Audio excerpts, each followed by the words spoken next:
ñu ngi leen di ñaanal ba léegi bëccëg bu neex ngeen àndandoo ak ñun ca fajar ba tey ñu ngi jëm 10h bu leen fàtte ci xaaj bi ñuy bëgg a ñëw léegi nii daañu waxtaanee tàggat yaram ak lépp loo xam ne ni jëm na ci wàllu xibaar ak Malal Junior Diagne mais en attendant comme ni ñu koy defee bis bu jot dañuy dugg ci gox yi ak gox-goxaan yi léegi dañuy jëm dëkk bu ñu naan Podor Podor nag bu ñu fa demee dañu fay fekk suñu correspondant di Al Ousseynou Diagne Podor dëkku Mado Podor dëkku Aïssata Tall Sall ñu ngi koy nuyu bu baax te di ko ñaanal bëccëg bu neex Podor dëkku kan Amadou Racine Sy voilà Racine Sy tamit suñu xarit la alors Al Ousseynou ñu ngi lay nuyu.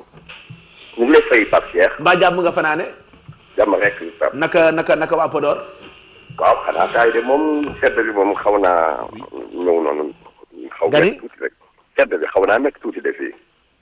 waaw d'accord alors lu ñu mën a jàpp ci ay xibaar. waaw liñ ci mën a jàpp mooy ñu waxtaanee jàqare ñeel ñi nga xam ne ñooy bay soble fii ci biir gox bi. ndax am na ñoo xam ne bi ñu jëmbatee seen soble léegi mat ñaari weer ba tey benn kilo engrais jotuñu ko gis rawatina engrais yi xeetu yi nga xam ne ñoom la ñu gën a taamu ci li nga xam ne mooy màggaay soble bi di urée ak beneen bi nga xam ni moom daf koy yokk maanaam production yi ak rendement yi. waaye ñaari xeetu engrais yooyu daal ba tey di 10-20 ak urée kenn tegu ko fi bët moom producteurs yi nga xam ne ñoo nekk ci biir vallée bi donte sax naam responsable ñi ngi xamale ne du yàgg dara ñu gis soble maanaam engrais yooyu te tamit nguur gi def na fii tamit yéwnal ndax kat def na li ñuy tuddee subvention 50% maanaam sac boo xam ne war na jot ay 8000 et quelque ñu koy jaay li 4000 ak quelque bu fekkente ni ñëw na. loolu nag moom ba tey daal ñu gisagul xëy na fii ak far yi ñuy dëgmal ni ñu gis ko waaye daal ba léegi daal ñu jàpp ne ñëwagul. leneen ñu waxtaanee beneen programme bi am solo ginnaaw bi nga xam ne nguur bi defal na pont boobu ci dëkk bu tedd bi di Alwaar wala sax pont Ndioum bi pont Alwaar bi nag du yàgg dara ñu livré ko waaye laata loolu nag yoon bi nga xam ne nekkoon ci yàqu-yàqu bu am solo nekkoon diggante Ndioum ak Alwaar di toll ko fukki kilomètres yoon bi daal AGEROUTE defaat na ko te tamit dina ko gën a yaatalaat naka noonu yeneen programme yoon yi nga xam ne ñoo manqué woon ci Ila Morphil lëkkale diggante Kaskas ak Pathé Gallo jàpp Alwaar moom it lu guddaayam toll ci 86 kilomètres. ñoom it ñu ngi koy waajal. leneen tamit ci waa AGEROUTE di ko xamle du yàgg dara beneen programme pour bitumer yoon yooyu nag ginnaaw koy ay laajte lu ñu woon dina am tamit du yàgg dara ni ñu ko xamale kii di régional bi yor AGEROUTE ca Saint-Louis di Mor Gaye Pape Cheikh ñu waxtaanee leneen li nga xam ne temps yële passé ñu ko doon jàmbat mooy sàmm yi tàmbalee màng ndax ñàkk ñax ndax tamit nawet bi tànkoon waxtaane noonu. ñu bëri ci ñoom dem ci yeneen gox ci biir Sénégal ñenn ñi sax jéggi dex gi ba dem ci Mauritanie loolu nag mu nekkoon ci jamono bi nga xam ne tamit mu ngi amal te vaccination jur gi boo moytu nag dina indi ay jafe-jafe ci xayma yi nga xam ne moom la ñu njorte woon daañu ko am ndax kat ñu bëri ci sàmm yi dem nañu te jur yi dem loolu nag bu fekkente ne tamit bëgg nañu xayma yoo rawatina nag nag yi soo moytul du ñu jot xayma yo loolu tamit di ab jàmbat bi nga xam ni ñu yor kër élevage fii ci diwaan bi ñoo ko jot léegi loolu mooy daal xibaar yi nga xam ni moo gën a fës fii ci biir gox bi ci jamono bi ñu toll nii. d'accord kon ñu ngi lay gërëm Al Ousseynou loolu rek la ñu mën a jàpp donc ci ay xibaar foofu ca Podor xanaa fàttali rek mbokk yi ne ci bis bi yëpp mën nañu la déglu ci rajo bi RFM wala sax ñu fekk la ci suñu site internet bi di gfm.sn Al Ousseynou Diagne moo ñu teewal ca Podor léegi nag dañuy jàll comme ni ñu ko diggee ci tàggat yaram yi ak ki nga xam ne ni moo di Mahlouche Malal Junior Diagne defe naa da nga ko fas yéene bennal mais d'abord dama la bëgg a liiral. lettre boo xam ne dama ko jot. lettre baa ngi jógee ci ki ñu tuddee 12e gaynde. barki Dembo Ndiaye dafa jaar ci yeewu leen bi keroog ba mu ñëwee yaa tax. ba ñuy waajal. café ma jàmm waay bàyyi café gu ma teg nga naan ko yow kii nit la ah.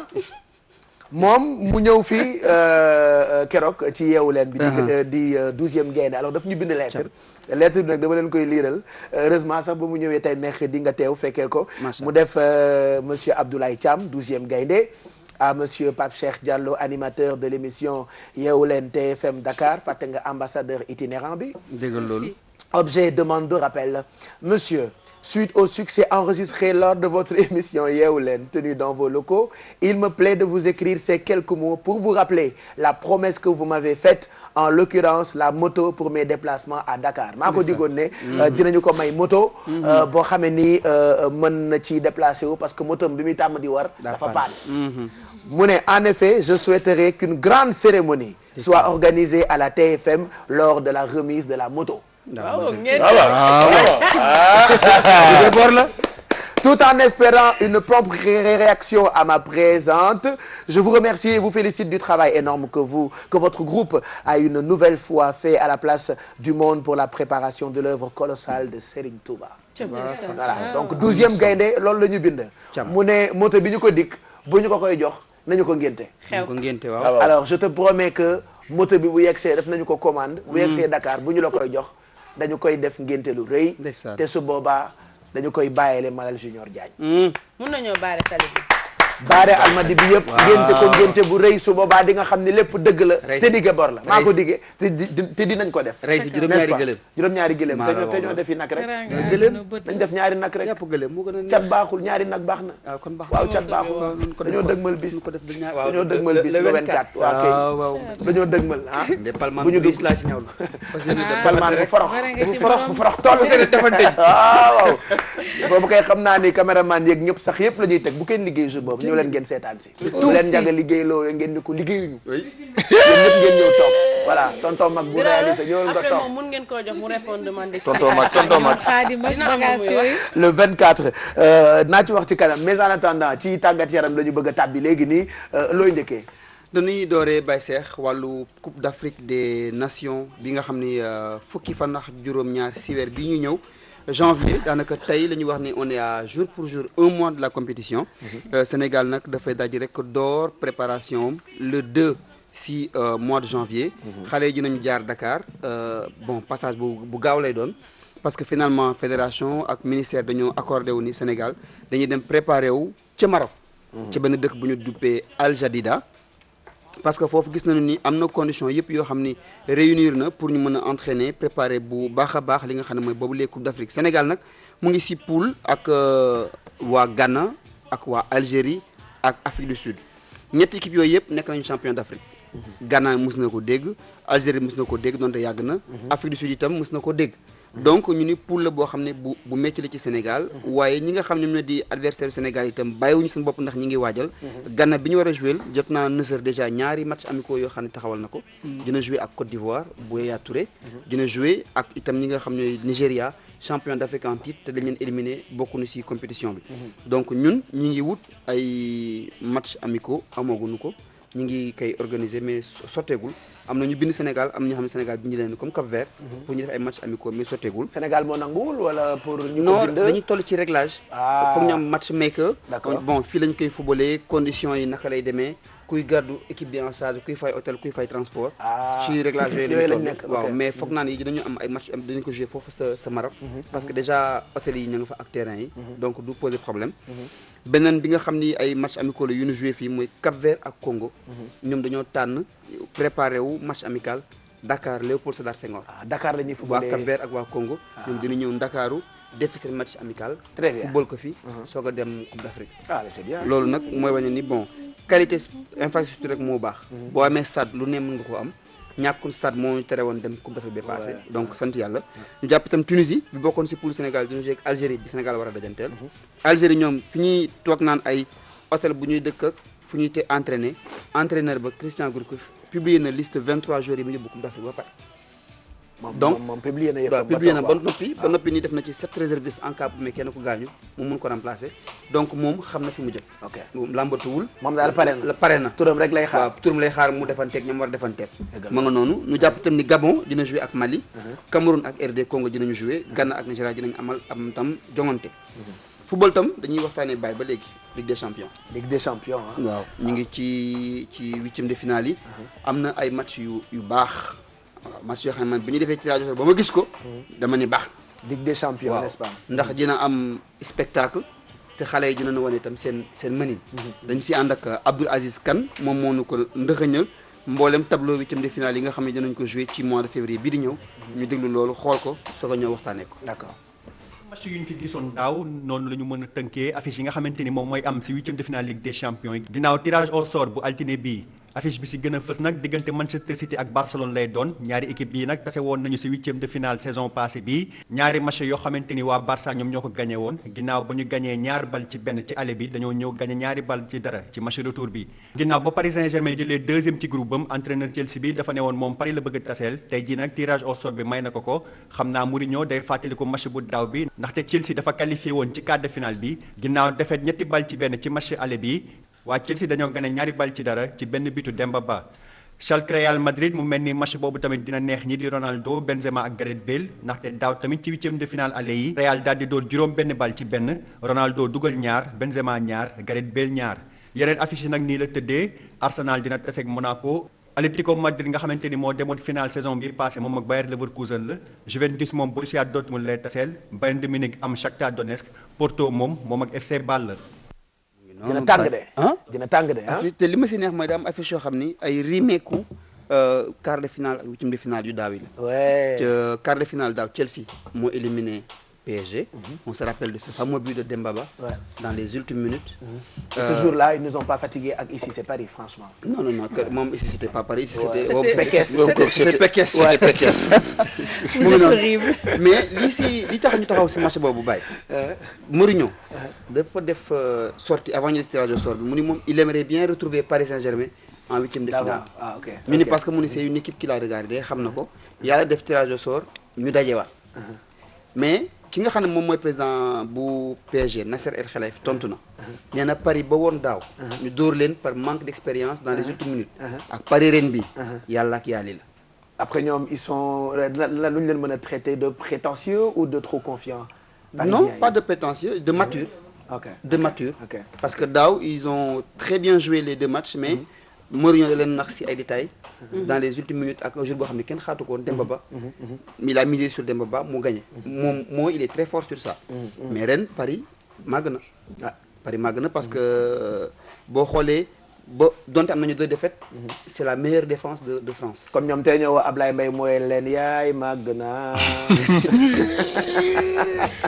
waa PSG quand même doy na waar léegi beneen affiche bi tam bi nga xam ne vraiment tam dinañ ci xaar match bu am solo mooy Manchester City bu Yaya Touré ak Barcelone parce que ñoom ñaar itam Barça moo éliminé woon daaw équipe bu Manchester City donc revanche la City ñi ngi retrouver un Yaya Touré des grandes années parce que daaw il faisait partie des meilleurs milieux de terrain yu doon football en Angleterre nekkoon sax ak 22 réalisations il a trouvé le bon tempo ci journée yi weesu ñu arraché seen qualification mais en face daa am une équipe boo xam ne non seulement il y a le collectif mais il y a le 9 10 11 qui pose problème ak toutes les équipes 9 Luis Suarez 10 Barça 11 Neymar trio d'attaque boobu amagul défense boo xam ne mën nga leen tere dugal te ki ñuy gën a craindre mooy Neymar ak Messi waaw Neymar ak Messi daal ñoom ñaar ñoom ña nga ca la nga xam ni tubaarkal ndax Neymar génie la boo xam ne léegi yow Neymar lu mu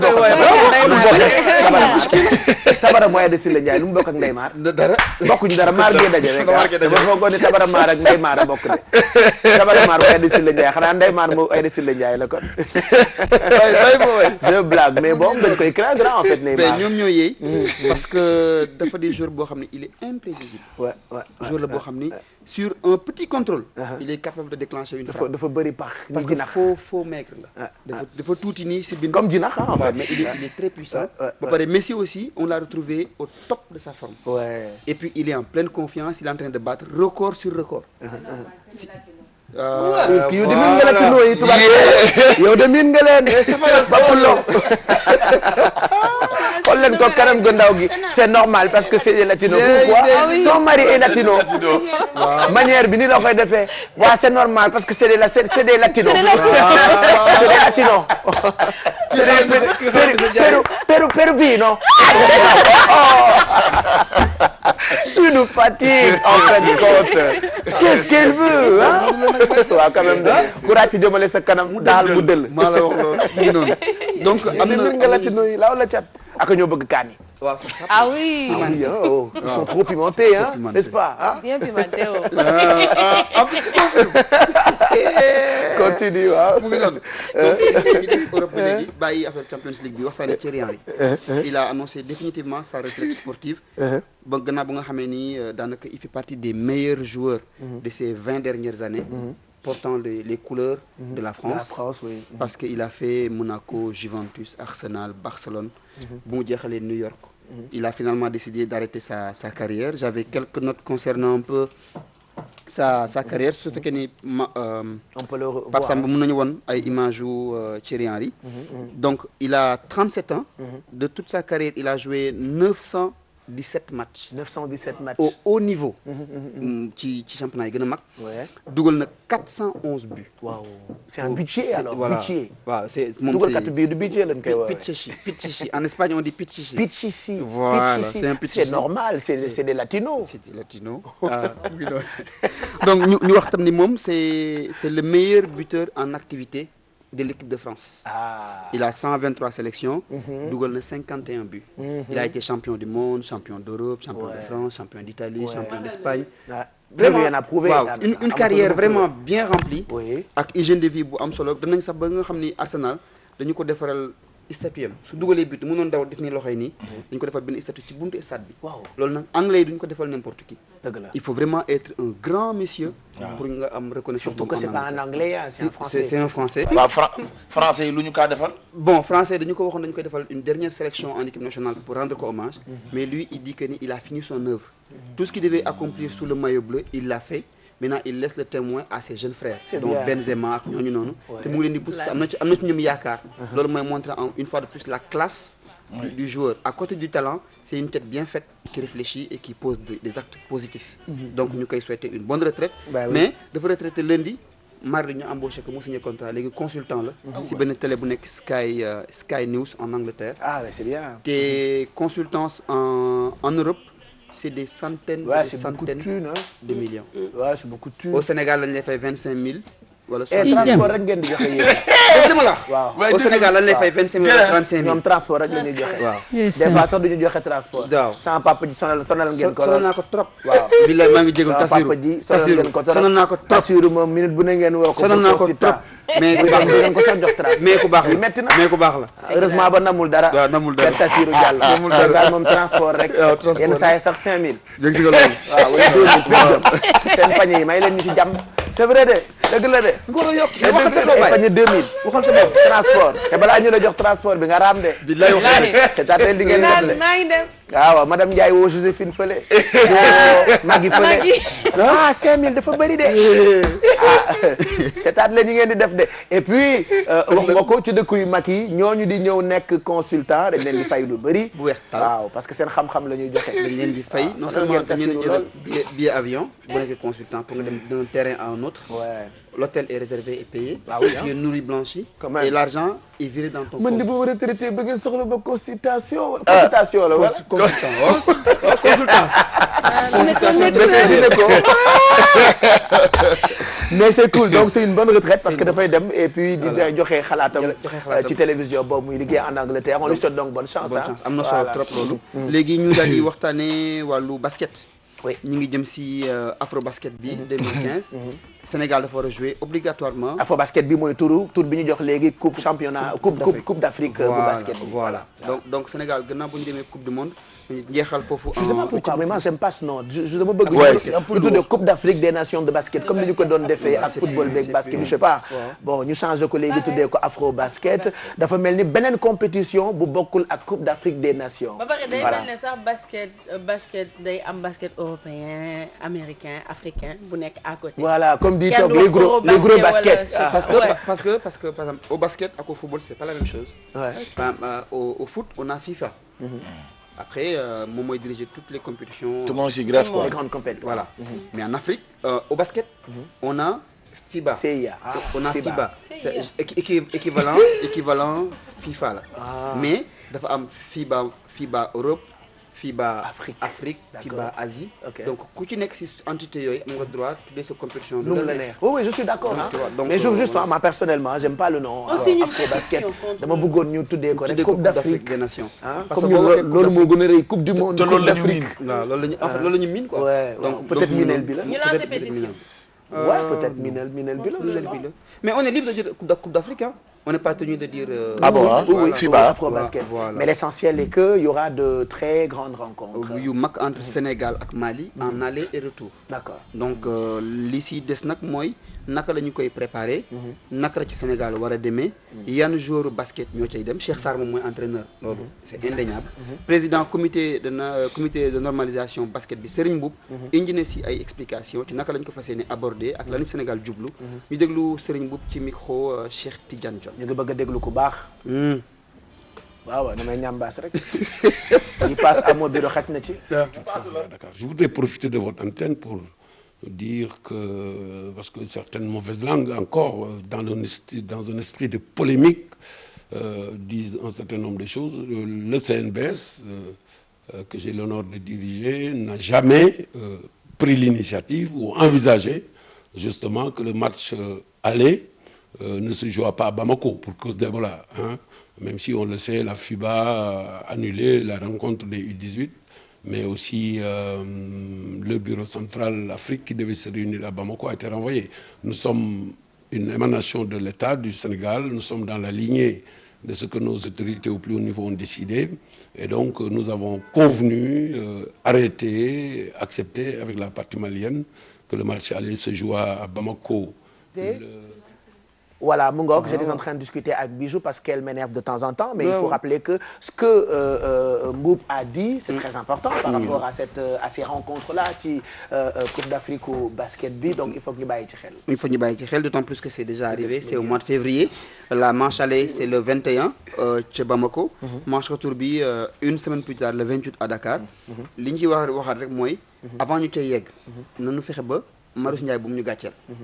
parce que ñi ngi jëm Mali. ci salle de basket bu mucc ayib am parquet bu baax climatisé un bon éclairage et tout. nun Marius Ndiaye gi bu ñu ko tëjee ba léegi gannaaw peinture ba ñu ca defoon pour changer couleur ba ca biir. lenn soppiku. peinture. waaw dañu ko peinture woon ci biti. delloo ko couleur initiale ba mooy marron. marron bu ñu koy tabax. marron la woon. ñu changé woon ko def ko jaune vert. ñu peinturaat ko def ko marron mu rafet loolu ci biti. nanu jàppaat nag ba ngal la nañu ci dimbali. même bu ci defee 100 millions sax mu tane ca biir. waaw ñu peinturaat ko yaa sa toj ñu raaxaat ko. terraflex ba mooy fa ñuy basketté. ñu lool ci bees ndax jarul dara. ndax booy dalal say nawle da ngay yembal sa kër ruq-ruqaati nga ko ba mu jekk. ndax loolu moom am Sénégal c'est un grand pays de sport. mais malheureusement danoo wopp en domaine de sport parce que amuñu ay jumtukaay. te loolu lu ñu war a lijjanti la ba mu leer léegi kon Baye foog naa ni kii na ay bi daanoon de. yaakaar naa ko de. kon ñambaas Coupe d'Afrique bi 2 milliards lañ ci fas yéene def. 2 milliards. 2 milliards Coupe d'Afrique Sénégal bi ñaar fukki junni rek man. ñaar fukki man aw ma junni problème 2 milliards. non non Baye non. jërëjëf Malal. yooyu yëpp nag leer na mu nekkoon naka la ñu ko tuddee naka ngeen ko tuddee yéen. round up ci actualité sport c'est ça. en attendant de retrouver yow ak Mame Fatou Endo yeeg keneen ki tubaab bi waaye Cheikh Tidiane n'est-ce pas pour. Sport à la une Cheikh Tidiane ki ko ne da ngaa dégg tubaab tooñ nañu parce que Cheikh Tidiane léegi daf ci yokk. dina yokk bonsoir. en fait j'ai l'impression que day yokk affaire yi. bon dégg nga tubaab sa baat neex na mën nga koo làkk. wax nañ ko. mais dafa mel ni ay sot Diop faa la koy jaay. dit way ndax Cheikh léegi daa yokk degré bi. mesdames messieurs bonsoir. il fait comme ça. suivez le journal de Cheikh Tidiane di ngeen xam li ma leen wax. mesdames messieurs. bonsoir. J'ai rien compris. Allez, avant ñu jàll ci publicité yi je vais rejoindre suñu benn xarit boo xamante ni daf ñu ñëw seet si elle s'appelle Charlotte mais nous j'allais dire les intimes mais plutôt dafa changer tur bi tuddee boppam Chana. Pourquoi? Je sais pas. Elle vient nous voir pour parler de cet événement, enfin de ce rendez-vous qui s'appelle le Jardin Mode et Beauté 2e édition. Ça doit certainement intéresser Mado. Alors Chana, bonjour. Bonjour. Bienvenue. Merci. Très très content de vous recevoir ce matin. Merci. N'est-ce pas pour parler de làkku tubaab ba gën a metti sur terre. Tout bouge. les lèvres, les joues, les yeux, n'est-ce pas? Alors, bienvenue. Parlez-nous de cet événement-là. Hein? Événement bi dit le jardin mode et beauté. Voilà. Alors, je représente Fab Diké, qui est une entreprise qui est là pour promouvoir la mode et la beauté dakaroise. Donc, dans ce cadre, on organise le Jardin Mode et Beauté. C'est la 2e édition, comme vous l'avez dit. Donc, c'est une journée pour les créateurs, mode et beauté, une journée d'échange, une journée de découverte. Ce sera que pour les gens beaux, donc ñu ñaaw ñi duñu mën a ñëw bokk. Mais tout le monde a quelque chose de beau en lui, n'est-ce pas? Bon, il y en a qui ne pourront Everything pas is venir. fashion, Genre, everything is beauty. Bijou, elle ne pourra pas participer à l'événement Pourquoi parce pas? qu'elle est vilaine. Mais non. Je blague. Alors, parlez-nous de cet événement. Comment est né le jardin mode et beauté? Alors, j'ai fait mes études à Montréal en commercialisation de la mode. Donc Et marketing. c'est vrai que moi, quand je t'ai rencontré au Canada, j'étais très content de te voir. Tu te souviens, là, oui. Merci bien. Donc, c'est ça, c'est l'idée est née après mes études, en fait. J'ai décidé de rentrer et puis d'essayer de voir comment je pouvais apporter ma touche dans tout ce qu'il y a en mode et en beauté ici à Dakar. Après, moi, je ne suis pas créatrice, donc c'est ça, je suis marketeuse, je fais marketing. Et donc, c'est ça, de promouvoir la mode et la beauté dakaroise, donner une visibilité, si vous voulez, à tout ce qu'on fait ici. Donc, on a créé le site il n'y a pas longtemps. Et voilà, donc le jardin, c'est la continuité de ça. C'est le moment où on regroupe tous ces créateurs pendant un week-end. Voilà. Alors, qu'est-ce qui sera donc la particularité de cet événement-là? Ben, d'abord que c'est dans un jardin, donc le cadre naturel, c'est ça. Et ensuite, le fait de pouvoir retrouver la mode et la beauté exclusivement, pas d'artisanat, pas de déco. Il n'y aura etc. que la mode et la beauté, maquillage, robe, coiffure et tout ça. Exactement. En fait, je voulais savoir, est-ce que ce sera une exposition, vente? C'est une expo-vente, oui, aussi. Mais, oui, c'est ça. Comment les gens peuvent... Il y aura aussi un défilé. C'est tout plein d'activités regroupées pendant le week-end. C'est ça. D'accord. Donc ce sera... L'entrée est gratuite, il n'y a pas de participation. Et c'est où, donc? Donc au jardin Cœur Mamie Charlotte, c'est derrière la banque UBA, ici aux Almadies. Là, aux Almadies, pas loin de chez moi, là? Oui, pas loin de chez vous. C'est pas loin. Mais comment On faire ne pour connaît y pas trop le jardin. participer Le jardin, ça s'appelle comment? Le jardin de Mamie Charlotte? Cœur Mamie Mamie Charlotte. Charlotte. C'est ta grand-mère? Oui. Tu portes le nom de Mamie Charlotte? Exactement. C'est chez elle? C'est chez Ah, elle. dans sa maison. Elle est là-bas? Elle sera là-bas? Non, malheureusement, elle n'est plus avec nous, là là. mais elle sera là-bas. D'accord. Donc ce sera à partir de midi. À partir de midi. 2 jours durant, le 20 et le 21, il y aura des expos. Beaucoup de ventes, défilés, minutes beauté. Ça veut dire que les filles, par exemple, les femmes qui viendront, se feront des séances de maquillage. Oui, oui. D'accord, avec des conseils pratiques concernant comment faire des techniques de maquillage et tout. Oui, n'est-ce pas? Mais comment ça se passe exactement? Vous avez déjà recruté des gens ou il faut y participer? Pour y participer, comment Qu'est-ce faire? qu'il faut?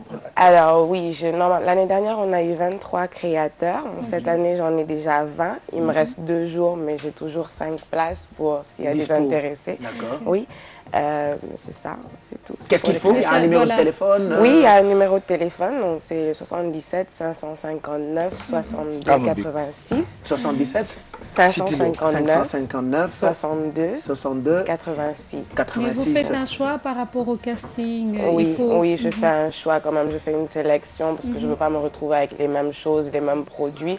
Donc j'essaye de varier un peu, mais bon, c'est...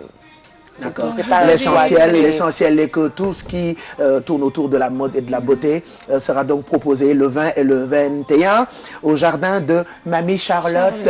Ñu ngi leen di wax ngeen dem ngeen fekkee événement boobu. Merci d'être passé nous voir. Bonne chance. Ñun lii la ñu bëgg très content de voir ces jeunes qui ont envie de booster ce qu'on a fii ci Sénégal. Donc elle en fait partie. Elle n'a pas préféré rester au Canada. Elle a préféré venir. joxe xam-xamam fii ci Sénégal. Ça caille là-bas. Wala Charlotte. Donc événement bi le 20 ak le 21. Comment? Tu feras là-bas. Il fait trop froid, mais c'est la raison pour laquelle j'ai quitté. C'est pour ça que je suis revenue. À Montréal, il fait À froid. Montréal. C'est vrai, hein? Et moi, quand on s'est rencontrés au Canada, avec l'accent. Merci Charlotte. Merci. Et bonne journée. Mado sera là-bas et puis on aura peut-être les images de l'événement la semaine prochaine ci biir Yeewu Leen. Juste après la pub d'ailleurs, on parlera mode ak Mado, bien-être, trucs ak astuces. Bijou Ndiaye qui prépare tout ce qui est tendance mode, pullover, veste et tout ce qui s'ensuit. Exidex parlera de tout ce qu'on crée ici au Sénégal, muy Mad 1 wala Made in Sénégal. Alors côté bouffe, ay repas de fête les proposer tous les matins. Alfie s'appelle tel, Malal Junior, on n'a plus besoin de toi, mën nga quitter plateau bi dem. On t'écoutera certainement à la radio. Merci. Sinon côté télé, on te revoit mercredi prochain. Et puis on aura un invité, quelqu'un qu'on adore tey ce sera deuxième fois bi nga xamante ni ñëw na ci Yeewu Leen bi. Pourquoi? Il va nous présenter son nouvel album riche en sonorités. Comment il s'appelle? Di ngeen ko découvrir bu ca kaname. En attendant, voici votre page de pub. Juste après, on se retrouve pour la suite.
Yes. ñëpp a bëgg a bégee. ñëpp a bëgg a bégee. ñun ñëpp dañuy bégee. ñun ñëpp a mën a bégee. ban dañuy bégee. photo de famille. Yes, je prends. Yes. Selfie. Ah, selfie. Mado kañ ngay photo. Vous êtes tous des fous. Voilà. Il est folle, elle est fou. Voilà. C'est ça. Allez, retour sur le plateau de Yeewu Leen. On vous souhaite encore une bonne journée. Mercredi 100% délire là, fii ba 10h ci télévision Futur Média. Regardez, c'est de belles lunettes. Alors tendance bi lancé nañu ko peut-être pour cette période de fête. Mao nous a rejoint sur le plateau pour parler de son nouvel album. Mu ngi ko tuddee accent très grave, hein. Pourquoi? Parce que album bi dafa grave et l'heure est grave. Il faut aller chercher cette bien belle production. On parlera de ça dans quelques minutes ci Yeewu Leen bi. Mais en attendant, Alfie nous propose ay verrine. Gis naa ci tomate, gis naa ci yeneen ak yeneen. Alors avant ñuy xool naka la ñuy defaree verrine yooyu, regardez cette annonce et puis juste après on revient. Voilà mu ngoog donc Sophia beurre bi bëri vitamine la ñu àndal séquence bi nag ñu ko bëgg bëri na parce que xam naa ni elle nous donne envie de manger tous les matins ñu ngi gërëm suñu xarit yëpp. Maya nous regarde depuis Angleterre, on lui souhaite une bonne journée. Rema Dem mu ngi ñuy seetaan depuis Amérique, ñu ngi koy nuyu. Fatim Niang qui adore cette rubrique de Alfie moom tam ñu ngi koy nuyu bu baax ma nga ñu fekkoon Expresso fàttewuñu itam maman Rose Niang yaayu Kumbis ak Ngone moom itam dafa bëgg rubrique bi ak képp koo xam ne da nga bëgg yëfi lekk. Voilà donc tey ay verrine nga ñuy proposer. Il faut dire que culture la boo xamante ni dafa xew lool. C'est très tendance surtout bu ñu tollee ci période de fête. waaw période de fête yi ay idée recette la Pape Cheikh. Mais bon tout d'abord Pape Cheikh doo ma may benn bu ma bëgg jàllale benn anniversaire s'il te plaît benn anniversaire bu ma bëgg jàllale à Samuel Sobel monsieur Sobel le mari de Mami Sobel mon beau-frère waaw sunu jëkkër muy fêté anniversaire am tey on lui souhaite un joyeux anniversaire joyeux anniversaire joyeux anniversaire voilà kookoy papay Sili voilà Julie qui souhaite donc un bon anniversaire à de la part de sa femme Leonardo qui souhaite un bon anniversaire à tonton et puis Baye Serre qui souhaite un bon anniversaire à son beau-frère Mami Sobel qui souhaite un bon anniversaire à son amour de vie juste yow tamit da nga may ma jël 300 000 léegi ci caméra bi dama koy bës rek 300 000 di génn léegi regardez ñun suñu caméra yi léegi day génne xaalis regardez voilà merci caméra ça c'est 300 000 bi mën ngeen ci dàq seen wërsëg dañu koy maye alors ku ne mën nga cee dal ku bëgg ñu may ko 300 000 da ngay woote ci 88 628 14 14 wala 88 628 65 65 toute la journée ngeen jot ñu en direct ak ngeen ñàkk ñoo jot en direct ku woote sa wërsëg mën naa nekk ci enveloppe bu toll ci 300 000 li muy bëri yëpp moo gën a ndaw ci ñuy séddale dañ cee teg ñaari oto yoo xamee ni fii ak ba ñuy jeexal lii di GFM en fait ku ne ci yéen mën naa dal ci ñaari oto yooyu noonu donc 300 000 kan lañ koy jox léegi nii ñu ngi leen di xaar woote leen 88 628 14 14 wala 88 628 65 65 100 000 200 000 300 000 allez Vérine ni ñu koy defaree Ndeye Alfie. donc Pape Cheikh pour tey ñu sunu Vérine ñi tàmmu. muy toujours ñu nekk ci mouvance fête bi. dañu andi somo. somo fumé. donc andi tuuti persil. tuuti oignon vert. pour changer oignon normal bi. benn tomate. fii ñu faire revenir benn courgette ak tuuti poivron rouge. donc toujours apport en légumes bi ñuy soxla. parce que dafa am solo ci li ñuy lekk. donc moom lañ doon sauté noonu ci casserole bi. tu l'as bien sauté alors. ci poêle bi. waaw dama ko doon revenir rek ci kii bi. beurre Sofia bi nga xamante ni c'est riche en vitamine A et E. et il faut que sautage bi am solo aussi. waaw moom laa ci def rek ci poêle bi Pape Cheikh. important. togg ko pendant 2 minutes parce que bëgguma mu ñor. waaw damay garder tuuti croquant wu courgette bi. donc moom laa def rek ak poivron rouge. donc soo déggee Vérine Pape Cheikh mooy genre apéritif genre entrée la rek yu ñu xewal yoo xamante ne ci ay verre lañ koy servir. donc sunu Vérine yaa ngi ni ñu tegee nii de côté. donc dañuy jël sunu fromage yi ñu am. donc ñaari façon def ko directement ci bool bi. donc on va assaisonner fromage saumon. tomate def ci tamit tuuti fromage frais. pour andi tuuti liquidité. donc on va mélanger ça assaisonner ko. sel poivre ak jus de citron.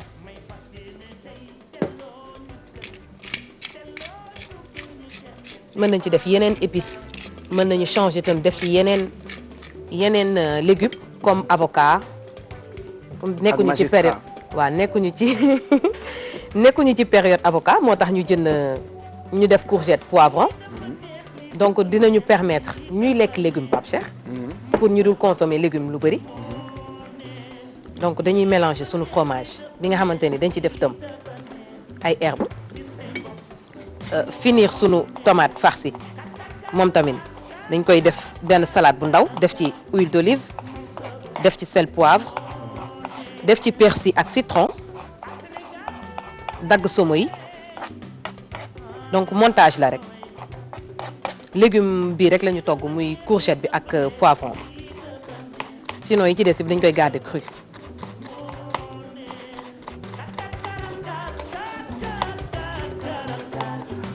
partie boobu ma gën a neex ci woy bi 4 4 4 4 44 moom sa bopp. donc ñu jël moo neex li ay saumon la ah. saumon bi waaw saumon la waa jën la. ok jën la mais bon jën bu ñu fumé. ok buy changer toujours comme ñun ni ñuy toggee suñu jën yi. ok bi dañ ko fumé. donc mu andi goût yu particulier. oui. yoo xamante ne c'est très agréable en bouche. déjà dafay mën na nga dencal ko ci tuuti. du ma nekk. ok aslëf somo bi ndaw na cher na. nee na nga dencal ko ci aslëf rek. na xaaral sa Vérine rek. waxal Alfie mu dencal ma ci aslëf.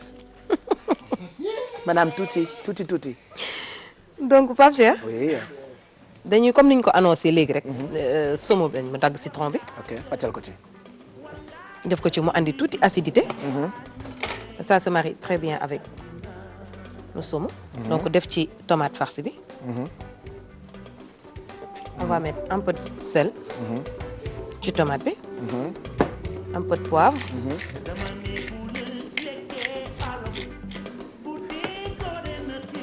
donc dañuy jël verrine yi ñu am rek. ok commencer montage bi. voilà.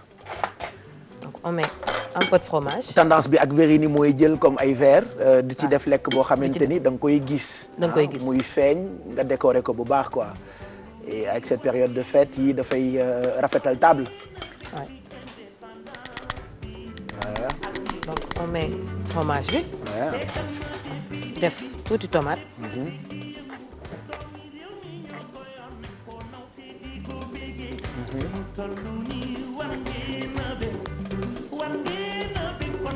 jël sunu beneen mélange. légumes yu ñori. teg ko ci kaw. def ci biir. def ci saumon bi. ci kaw. donc on termine. ak tuuti fromage. donc mën nañu changer. voilà lii bi le temps que rek ngay pare. jeex na kon ñu bàyyi la nga defar yeneen yi. ma defar yeneen comme ça après on va goûter ensemble. merci Alfie. merci Pape Cheikh. Et on poursuit ak yéen dans quelques minutes ñu waxtaanee album bi tudd Accent grave Mao bienvenue ah.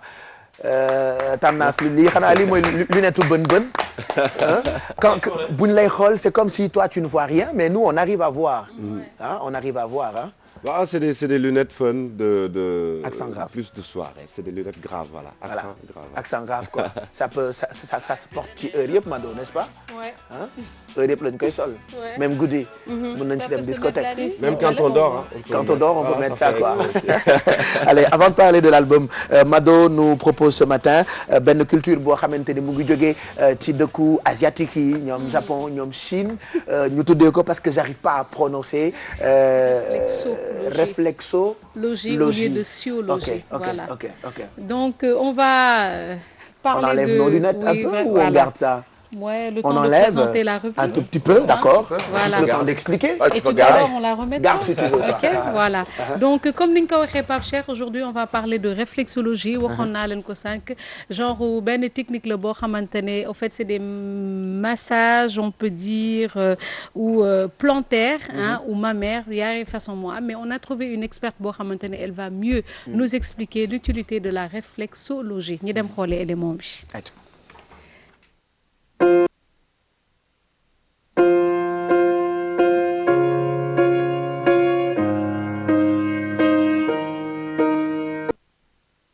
réflexologie la tudd. waaw yenn saa yi ñu gis ay mbir dañuy foog ni amul sax Sénégal alors que am na fi quoi. exactement Pape Cheikh comme ni nga ko waxee rek doomu réew bi saa su ne dañuy dem di gëstu li nga xamante ne moom moo di ay méthode yeneen dëkk léegi nag li ci gën mooy ñoom dañuy dellu siwaat fii ci Sénégal di ko fi def parce que comme ni ñu leen ko waxee woon ca ndorteel ba benn médecine traditionnelle chinoise d'habitude moom nañu def comme ni ngay waxee tamit sànq ak acupuncture nga xamante ne beneen technique la bu ñuy utiliser ay puso xeetu jàng la yoo xamante ne wala xeetu fajin yoo xamante ne c'est traditionnel maanaam doo soxla di utiliser li nga xamante ne moom moo di ay produits chimiques wala ay produits yoo xamante ne daal daf lay sonal lépp ak loxo moom moo koy liggéey donc comme ni mu ko waxee woon sànq rek il faut savoir que le corps humain de l'homme ou bien le corps humain excusez-moi se retrouve sur la plante des pieds maanaam ci tànk daal bu fekkee da nga bëgg traiter lenn loo xamante ne mi ngi ci sa yaram xamal ni mun nga bës ci tànk bi point boobu bu fekkee njàng nga ko mu fekk si ci li nga xamante ne moo di organe bi nga bëgg traiter.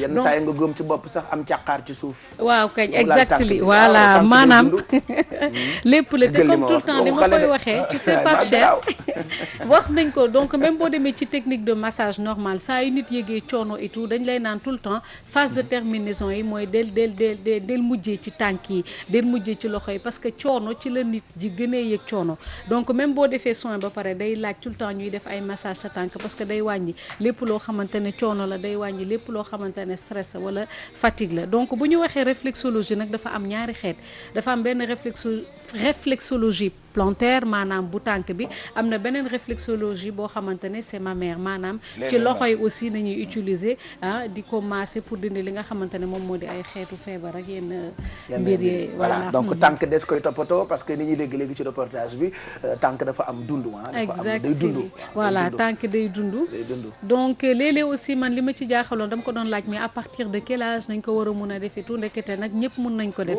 il paraît même les bébés dañ leen di ko def mais il faut savoir que bu fekkee ak bébé la on demande à faire moins de friction parce que xeet boobu yëpp ak loxo yi nañ koy defee comme ni ma leen di ko waxee mais ay pression la maanaam ay bës donc booy bës il faut que bës boo xamante ne day dëgër pour nit ki mun ko yëg donc bu dee xale la bébé c'est plus fragile dinañ ko faj parce que bébé d'habitude dañuy am ay problèmes de bronchite ay problèmes pulmonaires donc mun nañ leen defal la même chose mais ce sera avec des pressions plus douces plus fragiles ou moins rigides maanaam nank lay doon ay effleurement mais ba tey mun nañ ko traiter maanaam daal bébé mag ak ndaw ñëpp mun nañ ko def di ko conseiller nag réflexologie pour ngeen xam fi ñu koy defee contactez-nous peut-être après on vous donnera l'adresse ak yenn ci ay détails sinon retrouvez toutes ces infos sur gfm.sn wala sax ci chaîne YouTube ak replay yu yeewu leen bu télévision Futur Média retour fii ci Sénégal bu ñu ñëwee nag dañuy wax ci li ñu am na phénomène bu ñu tuddee récupération da ngay gis ñuy jëlaat ay weñ ay xotaan di ko jëfandikoo waat defaraat ko ba mu baax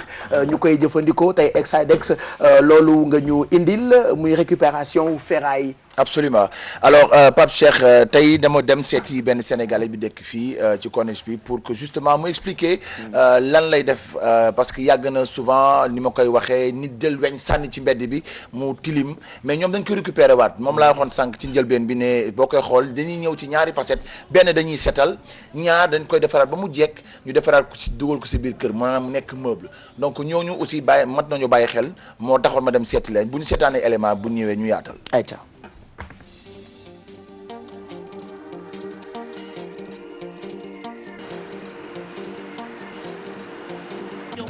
neexul nag ba neexul waaye boo xoolee lii xam ni ñoom dañu am talent.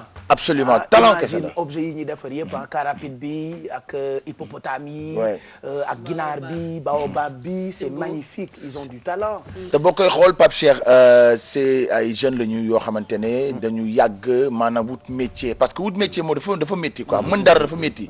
ndax su ma la jàng ko defar ko ba mu rafet ba nga ci yàlla may lañ ci am teraanga tabax ci kër. am nañu ci takk jabar et tout ça mais man dafa am fenn fu ma bëggoon ñëw rek par rapport ak métier ñoom bi ñuy def muy récupération bi moom mooy soo koy xool ordinateur yi nii di sànni li da nit ñi bëggul y a des gens am na ñoom ñu ngi ci enrichir donc déchet boo gis rek lépp la ñuy for rek lépp la ñuy for ñoom dañuy wër rek di for dem jëndi wala ñu dem pàkk lambaay jëndi weñ yi jënd ay kilo pes kilo tout ça voilà bu ñëwee nag toog teg jal weñ yi waaw modifier xool lan lañ ci defaraat day gis ne œuvre yi tey boo demoon yóbbu ko France ça coûterait des milliers d'euros parce que c'est cher parce que lu ñu defaree loxo la ñun xamuñu valeur bi quoi xamuñu valeur bi mais nee na léegi sénégalais yi soo koy xool bon depuis bu ñu commencé rubrique ba léegi nit ñi ngi commencé bàyyi xel artisan sénégalais yi exactement donc vraiment ku ma dem rek danaan ma grand vraiment cette rubrique bi macha allah parce que léegi nit ñi ñu ngi bàyyi xel nee na même bu ñu jëndulee sax mais le fait que ñëw taxaw xool rek daf leen di bégloo parce que neen nasaraan yi rek ñoo doon ñëw donc dañuy bëgg gis tamit sa morom sénégalais yi ñëw xool ne la mais grand li ngeen def rafet au moins tu fais ça fait da lay tax nga fier donc loolu vraiment moo gënoon tax nag ñu bàyyi leen xel ñoom artisans yi te il faut qu'on les aide parce que ci mbedd yi la ñuy lal noonu rek am seen place noonu xam nga absolument ñu ngi nekk côté corniche mais ñu ngi nekk ci corniche bi absolument ñu ngi nekk ci corniche bi juste après Olympique Club la ñu nekk soo koy xool ay Baye Fall ñoo fa nekk ñoom ñëpp presque ay Baye Fall la ñu ku ci nekk am nga sa métier kii bois lay defar kii mi ngi ci weñ yi kii récupération kii ñu ngi ci ay fonderie et cetera et cetera. moo tax mu ne Baye Fall yëpp ay artistes lañu. waaw mais artistes yëpp du ñu ay Baye Fall. waaw dëgg la mu wax dëgg la mu wax. donc David moom nag dafa nekk ay xaritam foofu c'est un grand village moom ku ci nekk am na ay métier booy def donc Pape Cheikh encore une fois je pense que ne lépp lu ñu jug di def rek liñ ci tax liñ ci jublu moom mooy jaay Sénégal wone ne li ngay dem di jéggaani mi ngi fi donc li ñu naan suñu sama ko gën. absolument xalaat Mao. waaw je trouve que c'est important déjà métier bi ñuy def c'est parce que déjà am na ñu bëri loo xam ne déjà ay objets yu pollué déjà vue bi wala yu pollué atmosphère bi ñoom dañ koy récupérer donc c'est important parce que am na ñoo xam ne tamit plastique la ñuy utiliser. ay dallu plastique yu ñu sànni ci mbedd bi. c'est vrai que man jaay naa dallu plastique ba tey ah. ouais am na ñu doon wër yore saako di jënd dallu plastique yi. benn ñu ngi ko doon jaayee maa nga doon jaayee benn dallu plastique ñaar dërëm xaw ma juróomi dërëm quelque chose comme ça. c'était pas cher jot na am ci quartier yu bëri ah loolu. et c'est bien donc ñoom ñooy def récupération yooyu. exactement et puis si ñun lay dellu si waat encore et voilà c'est important jàppale justement artistes yooyu. dan lañu war a bàyyi xel. parce que soo koy xool matière yi ñuy utiliser c'est pas biodégradable. mooy maanaam tey boo ko sànnee pour mu seey rek. pour que nature bi rek c'est des milliers d'années. li muy yàq dafa bëri ci environnement bi. donc ñoom ñu récupérer waat ko tamit damay lancer benn message Pape Cheikh moom mooy ñii tey secteur boo xamante ni ils sont déjà organisés les artisans sénégalais li ñu soxla rek. moom mooy mu am benn politique bu jëm ci ñoom.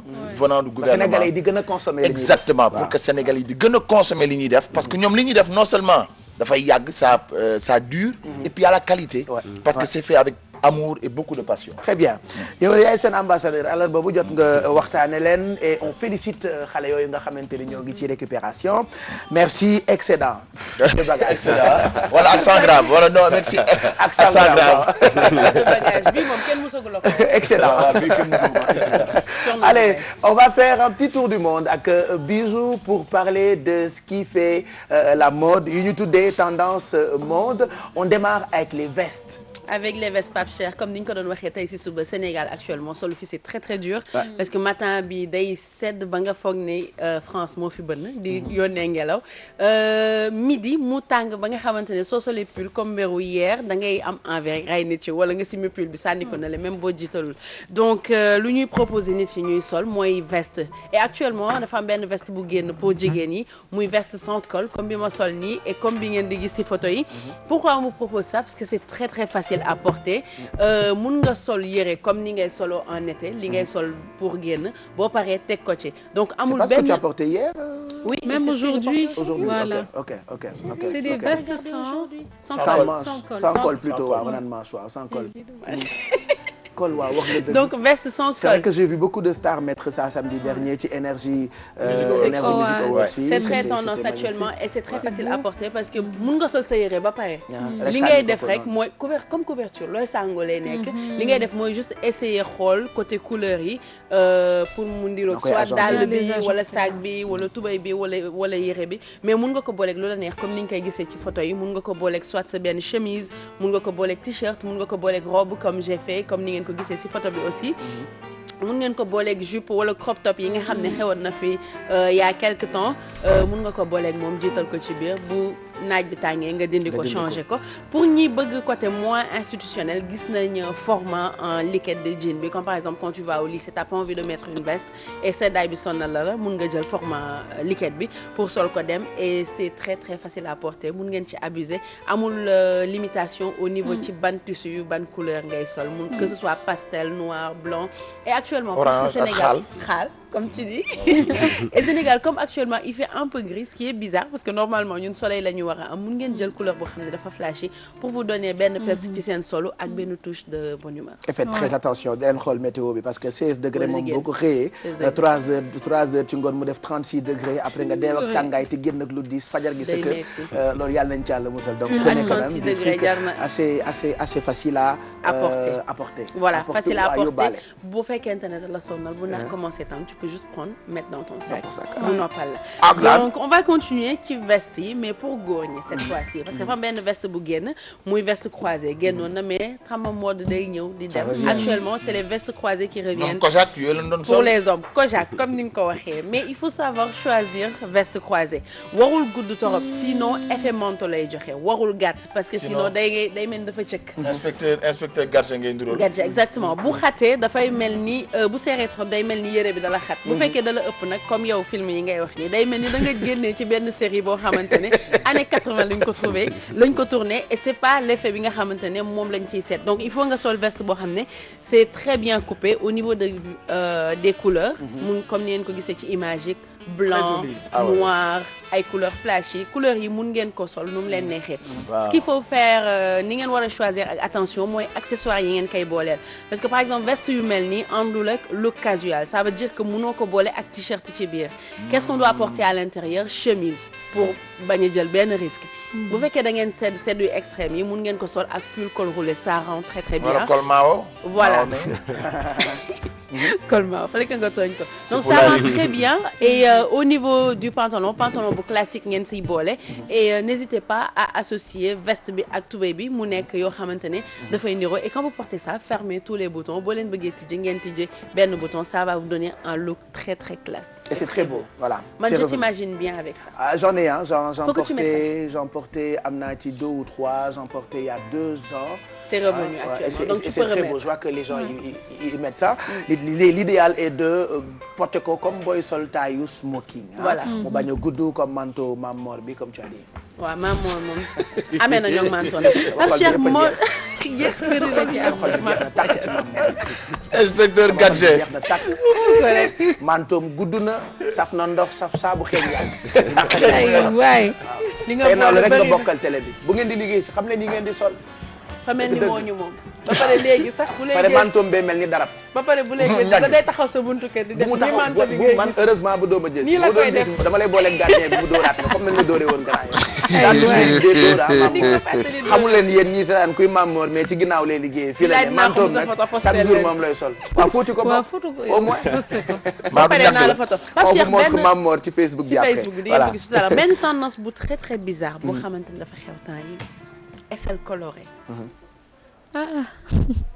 waaw yéen lii la nii. maanaam poqataan bu ñu tent c'est-à-dire que depuis 1915 ça c'est de la folie comme ça monde la folie depuis 1915 dañuy wax jigéen ñi il faut nga épiler wu parce que loolu moo dàq actuellement jigéen ñi dañuy revendiquer seen ay aisselles apparentes Chine la commencé ci réseaux sociaux yi parce que nee nañ c'est très masculiste di wax jigéen ñi wattu leen góor yee leen ko pousser forcer leen ko ba jigéen bu wattuwul da ngay foog ne am na loo deful donc dañu commencé woon mi ngi bëgg a tukki kay dañu commencé woon déjà di garder seen aisselles yi noonu bañ ko wat def benn hashtag diet pits léegi doyul ñu ñëw yokk ci couleur ba pare li ma ci gën a métti nag man li ma ci gën a naqari mooy dañuy jël couleuru karaw yi ci bopp bi def ko tent ko kon yéen bu yàggee ngeen dabalaa seen poqataan yi comme léegi dem ngeen ba da ngeen di tent seen i poqataan di ko fë ak di ko blonde bu yàggee ngeen dabalaa poqataan yi waaw bu yàggee ngeen dabalaa poqataan yi est-ce qu'on lance la tendance bon moi je non non après ku nekk ak sa moom ku nekk ak li nga gëm c'est pas esthétique oui après ku nekk ak li nga gëm non mais actuellement ñi koy def mun ngeen taper boo ñaqee nag muy roogalaas ay tubaab rek la la woon amul fenn day non teinte bi du dañ parce que teinte day des ci karaw quand même mais mun ngeen taper hashtag bi DYEDPITS ngeen xool nombre de photos yi nga xamante ni nit yi dañu commencé def teinte seen aisselles yi ngeen xool nombre de personnes yi adepté ci look bi parce que nee nañ jigéen yi ñuy revendiquer actuellement que ñoom tamit bu leen neexee ñu bàyyi seen ay aisselles comme góor yi mais doyatul bon léegi góor yi sax dañuy wattu léegi yow da ngay wat sa waaw nañ ñeme déwo moom da koy bàyyi noonu xanaa war naa les gens non bëriwuma gisoo aw ma musuma am face d'accord parce que am na ñoo xam ne boo ko bàyyee mën nga ko datt bàyyi les poilus surtout les poilus d'accord voilà ex yaa ngi wat sa poqotaan maa ngi wat je heureusement boo ko bàyyee war a renversé de man damay épiler man mais est-ce que c'est pas un mouvement féministe c'est un mouvement féministe mais c'est un mouvement féministe en fait parce que dañuy wax que depuis 1915 dañuy imposer jigéen yi ñuy épiler wu donc ñoom ils en ont marre qu'on leur impose ça donc voilà voilà yow da ngay épiler et lance la tendance bàyyi leen mu sëq bàyyi leen ngeen xool ba ngeen sol seen robe de soirée avec ça là je suis un peu blonde dans les bords mais si je devais avoir retrouver tout ça ci portail yu Futur Média gfm.sn replay bi ci chaîne YouTube merci bisous voilà allez Alfi suñu ay verrine pare na Pape Cheikh on va goûter on va donner à Mao voilà mu déguster et le grand guitariste qui l'accompagne je l'avais pas vu voilà tu nous donnes on va goûter on va j'allais dire Abdou Guité on va goûter allez ñu ngi bëgg a jeexal nag yeewu leen bi parce que 10 heures léegi mu jot bu ko defee ñu jàll ci journalu 10 heures bi ak rédaction bu télévision Futur Média Exidex tey ci ngoon ñu ànd ak yow ci seetu bi excusez-moi tey le mercredi pour man tey le mardi qu'est-ce qui m'arrive yow démb dégg 1 million yi ma la may. oh là là man 500 000 kii 500 000 pour le 24. jox leen ma ko le 20 ku may teral jox ma le 20. ah jox la le 20. le 20. kon de sa 500. allez bisous ba suba bu soobee yàlla. jërëjëf Ndeye Malle ba gannaaw suba bu soobee yàlla. ma nuyu rek Rama Balde tamit sama xarit bu baax nekk ca France. dañuy délirer. waaw Rama Balde maa ngi laa nuyu. Rama Balde. Rama Balde ca France. voilà nañu ko def par kenn. voilà. alors par kenn ma do demal. donc merci à Maman Diouk BCBC Pretty hein, ce professeur wax naa la d'anglais. donc je lui fais un gros clin d'œil et merci à Patricia aussi notre esthéticienne du jour. voilà Ndeye bisous. ah dama rencontré sama benn maman hier bu may def course maman Khady Ndiaye.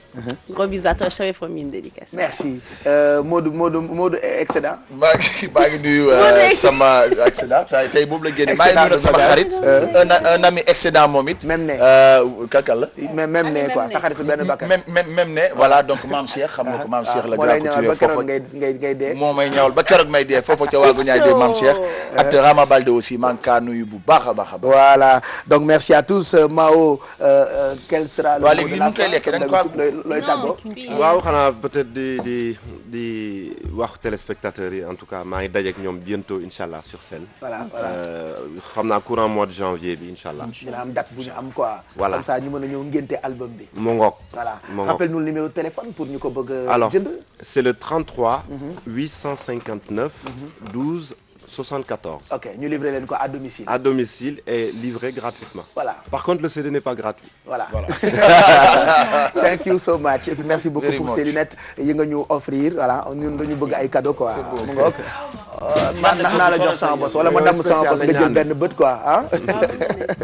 merci à tous il est 9h56 ñu ngi nuyu nag suñu xarit yëpp Mounas Tour du monde kooku sama rakk la ñoo bokk benn yaay ñu ngi koy nuyu bu baax fàttewuñu Marie-Jeanne Salzman Jaja Binta Mané ñu ngi koy nuyu bu baax ak Toutane Dior seeni ami gay itam ñu ngi koy nuyu fàttewuñu maman Dior Fall mu ngi souhaiter joyeux anniversaire à Awa Diallo Picola sa fille moom tamit mu ngi koy souhaiter un bon anniversaire Momar itam jaar na fi di souhaiter un bon anniversaire à ki nga xamee ni moo di Awa Diallo juste vous rappeler encore man oto yi laay jël. man Dodge laa jël teg nañu ñaari oto. Dodge la ak beneen bi. moom Ford Mustang. voilà moo ko wax dama ko répéter. Ford Mustang. Ford Charger. non boobu mooy Dodge Charger voilà oto bee Dodge quoi il paraît. Dodge Charger. Dodge Charger. beneen bi Mustang. Ford Mustang. dégg nga Ndiaye li mu jox nee na ko oto bu Dodge la bii Ford bu Dodge ku caa na ko fas maalaw la. allez Mao nous propose un titre balaa ñuy tàggoo juste lu ndaw rek mu mosal ñu ko guitare bi et sa voix ngeen xam ni il est rempli de talent wala nan lañ koy waxee encore. pétri de talent voilà il est pétri de talent c'est parti. bi caala leng laal di may. ayca bi may caala leng. ba ma doone gone. fukki at la amoon. xaw ma woon luy mbëggeel. waaye xamoon na li nekkal sama xol. saa su takku san jotoon ma sangu solu xeeñ lu neex. xaar ko ci sama boppu koñ.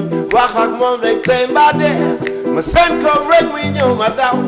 man de dama ka nopp. man de dama ka lomba dof. man de dama ci caala ni caala leng. Chalala chalala man mi dama ci chala ni chalala dama ci chalala chalala mi xale bi dama ci chala chalala chalala chalala man mi dama ci chala ni chalala dama ci chalala chalala man mi lu ma dal sama fit bi di def bum bum mel ni ku daw Dakar Saloum xaw ma lu may def ma waxtaan ceeg sama xarit nu Saloum xaritu jigéenu koñ be mu ne ma boy bul xof maa koy réglé Moussa fixel ñu rendez-vous 8h12 ginnaaw kër du ma àbb chemise bi jënt baytu 8h mooy 12 maa ngi foofu xaar naa ko ba sonna man mi comp naa ba dee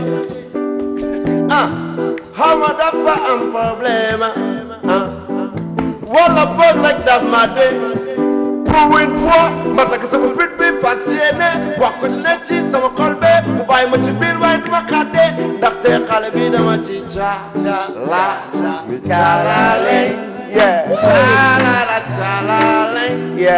man mi dama ci caalale dama ci caalale.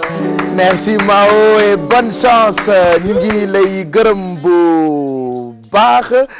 Et puisqu'il est là comme dit Monty ñun ñu ngi tàggoo bàyyi leen ak rédaction bi gërëm tonton Mac mi jiite équipe de production bi merci à Papa Samba Thiam le meilleur ah maa ko wax l'homme aux doigts d'or non tonton Mac est le meilleur voilà Khadija Dafé on t'embrasse très fort gis nañu coono bi ngay daj pour yeewu leen en tout cas ñu ngi leen di gërëm bu baax ñu ngi toll nag ci yeewu leen yi mujj pour 2014 2015 qui arrive mu ngi xeeñ neex en tout cas ambiance de jour de fête lay nekk tous les jours sur Télévision Futurs Médias demain on revient dès 6h45 voici le jour